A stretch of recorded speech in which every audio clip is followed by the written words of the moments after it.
In a recent Monmouth poll in January, respondents were asked if they agreed with this statement: COVID is here to stay, and we just need to get on with our lives and live with it. 70% said they did agree with this, including half of all Democrats. We've been through 2 years where we've been from here to there on it, but was an early believer, take it seriously. We didn't know what it was going to have in store for us, but I think we do now. And so often you hear, listen to the data, look at the science. Too often it's kind of been the political science of it.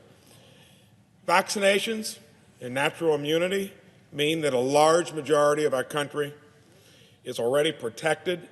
Hospitalizations, serious illness, and even death from COVID, we can see is really going in the right direction, thank goodness. As therapeutics continue to improve, it's clear that most Americans are right. COVID is here to stay. It is endemic. We can't marinate in fear. We can't have lockdowns. We can't have one size fits all for across the country. We got to get on with our lives. President Biden recently extended the federal state of emergency under the National Emergencies Act indefinitely. I'd like to point out, he's not alone there in the sense that most of our governors have done the same. I would say that I'm guessing most citizens living in a lot of these places would like their governors to do likewise. This state of emergency makes robust powers available to the president during a crisis. It includes forgiving student loans, imposing travel restrictions, capital investments in neighborhoods deemed to be disproportionately affected by COVID. When this emergency was first declared 2 years ago this week, it was needed. It was uncertain. It was gratifying to see that in a bipartisan way, in March of 2020, we came together. But we've learned so much since then. Now, I think it's become a burden.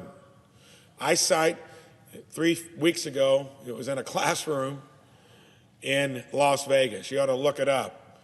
It was announced there, this is different, but it was a mandate. It was that you had to wear a mask in the classroom.